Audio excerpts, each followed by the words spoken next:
Salut à tous les gars, j'espère que vous allez bien. C'est un réel plaisir pour moi de vous retrouver dans cette nouvelle vidéo dans laquelle nous allons parler mercato. Et aujourd'hui nous allons nous arrêter du côté du Paris Saint-Germain pour pouvoir aborder le mercato du PSG. Et étant donné les noms qu'ils ont pu recruter cet été et qu'ils recruteront encore probablement, puisque le mercato prendra fin officiellement le 31 août 2021 à 24h00. Et donc sans plus tarder, on voit ça dans cette nouvelle vidéo.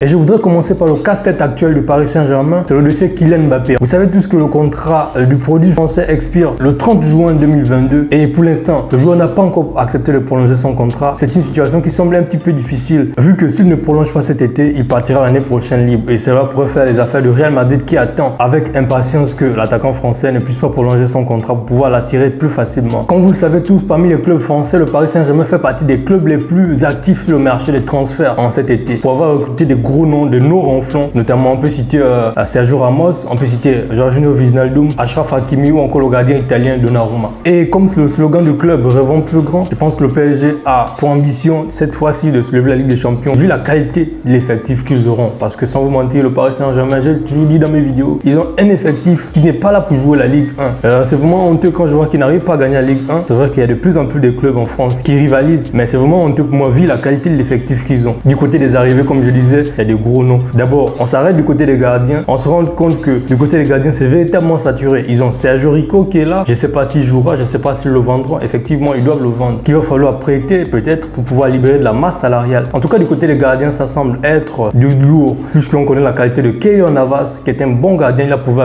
avec sa sélection. Il a prouvé avec le Real Madrid durant les années folles du Real Madrid en Ligue des Champions. Et depuis qu'il est arrivé également au Paris Saint-Germain, il a toujours prouvé. Il a prouvé qu'il reste un des meilleurs gardiens de la planète. Donc, du coup, il va falloir compter sur Keylor Navas. Même si le Paris Saint-Germain a recruté, je ne veux pas vous l'apprendre, mais même si le Paris Saint-Germain a recruté le nouveau champion d'Europe, le gardien italien Donnarumma, qui a fait un excellent tournoi, un excellent Euro, qui a été d'ailleurs élu meilleur joueur de cette compétition pour un gardien, ça montre à quel point il est bon. Et il n'a que 21 ans, les gars, il n'a que 21 ans. Donc ça prouve que le gars, il a de l'avenir devant lui. Le Paris Saint-Germain a signé sans doute une belle pioche pour l'avenir. Et donc je suis curieux de voir comment ça va se passer dans les buts. Curieux de voir qui sera numéro 1, qui sera numéro 2. Soit ils seront départagés, un en Ligue 1, un en Ligue des Champions. Je suis très curieux de voir ça. En tout cas, une belle bataille qui se profile entre les deux gardiens. Au niveau de la défense également, je suis très curieux de voir ce qui va se passer. Vous savez que le PSG a recruté l'ancien capitaine Courage du Real Madrid après 16 ans de bons et loyaux services. Et donc, je suis très curieux de voir ce qui va se passer au niveau de la défense du Paris Saint-Germain. Si bien qu'on a la doublette Kimpembe et Marquinhos qui a fait du bien. Et d'ailleurs, j'étais très ravi de voir la compétition, l'Euro qu'a dû faire Kimpembe. On sait que c'était un joueur qui est d'habitude brutal, qui est d'habitude cogneur. Mais cette fois-ci, dans l'Euro, je l'ai vu jouer son rôle comme il se devait. Il a été excellent d'ailleurs. Et Marquinhos également avec le Brésil. On sait tous ce qu'il est, Marquinhos, on sait tous ce qu'il représente, on sait tous que c'est le capitaine du PSG. Ouais, il est un gars très bon, très rugueux. Avec le Brésil, là, il a également fait une très bonne compétition. Et je suis très curieux de voir qui est-ce qui sera sur le banc de touche, qui est-ce qui va jouer. À noter que le coach du PSG peut avoir plusieurs options, à savoir, par exemple, jouer une défense à 3 ou encore jouer une défense à 4, notamment en alignant les 3 défenseurs centraux qui sont Kimpembe, Sergio Ramos en milieu et Marquinhos sur le côté droit. À noter également la présence de Achraf Hakimi dans cette défense. Achraf Hakimi, on n'en parle même pas parce qu'on sait que le gars, il peut évoluer dans une défense à 4 et peut également évoluer dans une défense à 3. Et donc, du coup, c'est une très belle pioche, surtout pour Achraf Hakimi du côté du Paris Saint-Germain. On sait tous, les gars, ce n'est plus un joueur qui a, bon, je veux pas dire qu'il va prouver encore quoi que ce soit. Il a prouvé du côté, bon, du Real Madrid n'a pas eu sa chance, mais au Borussia Dortmund, il a été très excellent. Du côté de l'Inter, il a passé juste un an. Il a fermé les bouches à tout le monde. Il a prouvé de quoi il était capable. Et là, le PSG, il a recruté pour 60 millions d'euros. Je suis vraiment curieux de voir dans quelle position il va évoluer, puisque s'il évolue dans une défense à 3, ce rôle de piston lui va très bien. C'est ce qu'il a joué à l'Inter d'ailleurs, il a très bien rempli son rôle. S'il joue également dans une défense à 4, il est très excellent toujours latéral comme on le connaît, toujours très excellent, toujours très offensif. N'oublie surtout pas de revenir défensivement faire quelques tâches qui lui sont demandées. Et donc du coup, je pense que du côté de la défense, on aura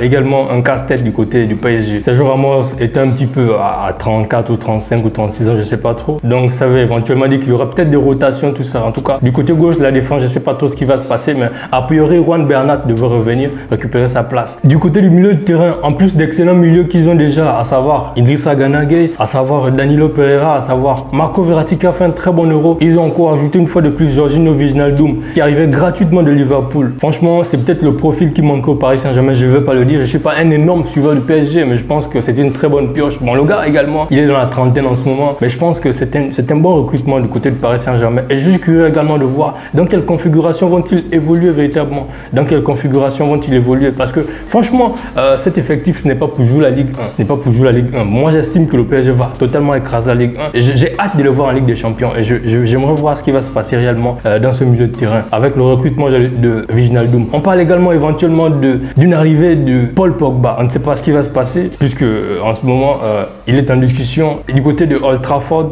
En tout cas, on veut le prolonger et lui, je ne sais pas également la décision du joueur pour l'instant. Je ne sais pas trop ce qui se passe. Je ne suis pas très au courant sur la situation. Mais je pense que le PSG également a des vues sur Paul Pogba. Si éventuellement il recrute Paul Pogba, vous imaginez quel dégât ça peut faire au milieu de terrain. Bon, bien sûr, si c'est le Pogba de l'équipe de France, parce que lui, depuis qu'il est en équipe de France, franchement, il fait du bon boulot. Mais à Manchester United, c'est intermittent. Je ne veux pas dire qu'il n'est pas excellent. Je ne veux pas dire que ce n'est pas un excellent joueur, mais c'est véritablement intermittent, blessure par-ci, par-là. Donc, je suis curieux également de voir s'ils recrutent Paul Pogba, avec tout ce qu'ils auront au milieu, il va falloir carrément dégraisser parce qu'il y aura un milieu de qualité, il y aura du beau monde au milieu de terrain. Et du côté de l'attaque, il n'y a pas très grand chose à dire.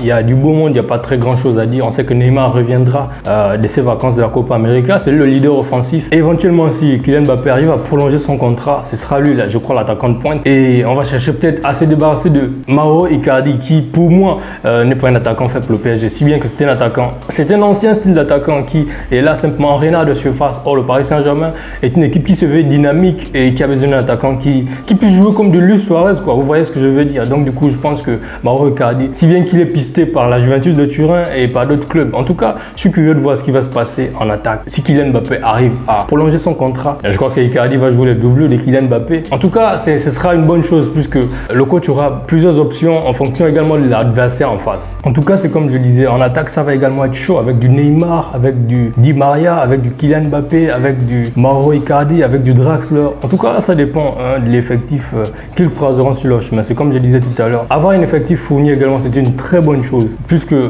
tous les adversaires qu'on croise n'ont pas quasiment la même physionomie de jeu. Il y a des adversaires qui jouent bloc bas complètement et face à ce genre d'adversaire, il va également falloir s'adapter. Donc, il va falloir avoir des joueurs qui peuvent jouer dos au but et qui peuvent facilement s'adapter également au jeu de l'équipe adverse. Et il y a des équipes qui se livrent complètement. Je pense notamment en Ligue des Champions. Vous allez forcément croiser des équipes qui ne vont pas vous attendre dans votre camp en train de venir avec le ballon. Non, pas du tout. Vous allez vous croiser des équipes très joueuses comme par exemple le Real Madrid, Liverpool, le Bayern Munich qui ne vont pas attendre dans leur camp. Et donc du coup, face à ce genre d'équipe qui se livre, il va également falloir avoir des attaquants qui vont très vite comme Kylian Mbappé. Et dans ce cas, je pense que tout est dans l'intérêt du Paris Saint-Germain. Si vous conservez Mauro Icardi pour jouer contre des équipes qui jouent bloc bas, c'est une très bonne chose. Si vous conservez Kylian Mbappé pour jouer contre des équipes qui se livrent complètement, je crois que c'est une très bonne chose. En tout cas, Mauricio Pochettino, il aura plusieurs options sur sa table. Ce sera à lui de décider. À condition seulement que Kylian Mbappé signe, à condition également que Mauro Icardi ne va pas ailleurs. De toute façon, moi, c'est comme ça que j'essaie de voir la chose. Et recruter, c'est une très bonne chose. On parle de Paul Pogba, on parle de tous ces gars qui ont été recrutés, Achraf Hakimi et d'autres joueurs qui potentiellement pourront venir. Je n'ai pas les noms sous les yeux, mais ils ont également... C'est un club qui a énormément d'ambition, c'est un club qui a beaucoup d'argent, c'est bien normal. Et je crois qu'ils ont assez de moyens et ils peuvent faire de folie comme ils veulent. Mais cependant, il faut penser à la masse salariale et il faut également penser à équilibrer les comptes. Si bien qu'en cette année, il n'y a qu'un seul joueur qui a quitté l'effectif du PSG. Je ne compte pas Florenzi qui était en prêt, ni Moïse Kean qui était également en prêt, qui est réparti à Everton. Je parle de Michel Bakker qui a quitté le club pour aller, je crois, au Bayern Leverkusen pour 7 millions d'euros. C'est assez insuffisant. Quand on sait que le PSG a acheté Achraf Hakimi pour 60 millions d'euros, il va falloir rééquilibrer les comptes parce que acheter c'est une très bonne chose, mais vendre également pour que les comptes soient très bien équilibrés, c'est encore mieux. Et donc du coup, il y a beaucoup de joueurs indésirables qui sont sur la liste de départ en cet été. On peut citer Alphonse Areola, mais Alphonse Areola, alors même que j'enregistre cette vidéo, il vient tout juste d'être présenté du côté de West Ham. Il a été prêté à West Ham. Bien normal, là il serait barré par la concurrence. Et donc du coup, je crois qu'il a mieux fait d'aller du côté de West Ham. On cite cite également Levin Kurzawa, le latéral français. Je ne sais pas également s'il s'en ira. Le club turc de Galatasaray voulait de lui, a même fait une proposition de contrat pour lui. Je crois que les discussions étaient en bonne voie, mais je ne sais pas ce qui s'est passé. Ça a dû capoter récemment.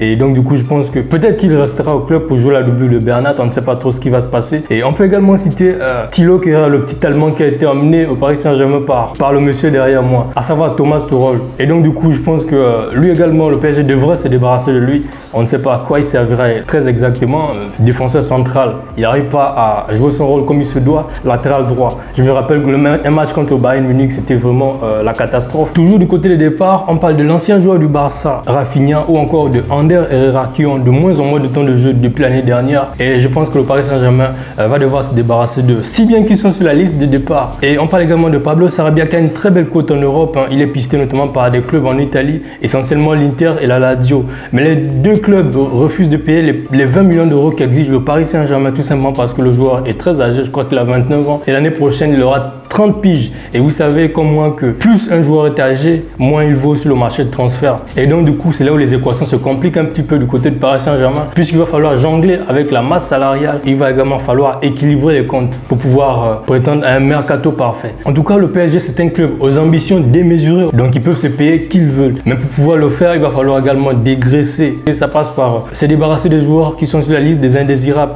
notamment les joueurs que je viens tous de citer. Et donc, du coup, l'opération risque d'être un petit peu plus compliquée pour le club. De toute façon, je pense qu'ils sont pas fous, ils savent ce qu'ils font. Il n'y a plus qu'à leur souhaiter bon vent pour les futurs recrues et également pour les futurs départs. C'est tout pour cette courte vidéo dans laquelle je suis revenu de long en large sur le mercato de Paris Saint-Germain. N'hésitez pas à me dire ce que vous en pensez dans la section de commentaires. N'hésitez pas également de me lâcher votre plus gros pouce en l'air.